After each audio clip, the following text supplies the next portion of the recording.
इस्लाम में हज यात्रा को बहुत ही खुशकिस्मत के तौर पर देखा जाता है। मुस्लिम समुदाय में जन्म लेने वाला हर व्यक्ति हज यात्रा एक सपने की तरह होती है। मक्का में हज पर जाने वाले यात्रियों को हाजी कहा जाता है।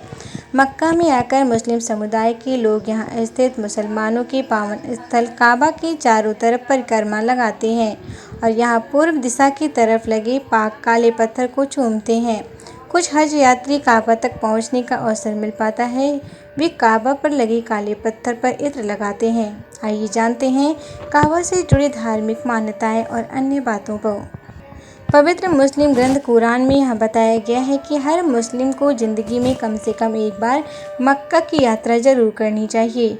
काबा मक्का में स्थित है। यहाँ हर रोज़ लाखों लोग काले पत्थर से निर्मित इमारत की परिक्रमा करते हैं। इस इमारत को बैतुल्लाह यानी अल्लाह का घर माना जाता है। कुरान में काबा को एक जन्नत के रूप में जाना जाता है और यहाँ हर रोज़ कम से कम 70,000 फरिश्ते आते हैं। यहाँ आने वाले लोग इस चमत्कारिक काले पत्थर पर इत्र भी लगाते हैं। इस्लाम में इत्र को बहुत ही पवित्र माना गया है। माना जाता है कि नमाज जो खुशबू के साथ पढ़ी जाए उसका महत्व उस नमाज से 70 गुना अधिक है जो बगैर इत्र लगाए पढ़ी जाए। काबा एक कामरी नुमा आकृति का बना है जिसमें एक भी खिड़की नहीं है, बस एक दरवाज़ा है। बताया जाता है कि काबा के अंदर लालटेन जैसे 2 प्रकाश स्रोत छत से लटके हुए हैं। काबा की दीवारें और फर्श संगमरमर के बने हैं।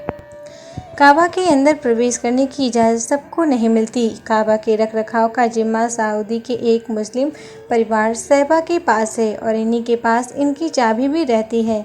चाहे कितनी भी बड़ी हस्ती क्यों ना हो, काबा के अंदर प्रवेश करने के लिए इनसे इजाज़त लेनी ज़रूरी होती है। काबा के पूर्वी कोने में एक छोटा सा काला पत्थर लगा हुआ है। यह दिखने में भले ही छोटा है, लेकिन इसका महत्व बड़ा है। यह पत्थर चारों ओर से चांदी की फ्रेम से जड़ा हुआ है। अरबी भाषा में इस पत्थर को अल हजरू अल अस्वाद कहा जाता है। इस पत्थर के पीछे की कहानी के बारे में कई तरह के किस्से मशहूर हैं, लेकिन सच्चाई के बारे में कोई ठोस प्रमाण नहीं है। आज काबा की पहचान भले काले रंग की जगह कभी हरे, लाल और सफ़ेद रंगों ने ले रखी थी। आज तो काले रंग पर सुनहरी पट्टी के बिना इसकी कल्पना करना मुश्किल है। शुरुआत में काबा का आकार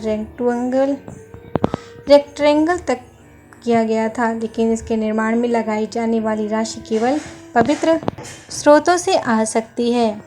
गलत कर्मों से धन अर्जित का इस्तेमाल मना कर दिया गया, जिसके बाद आकार को छोटा कर क्यूब बनना पड़ा।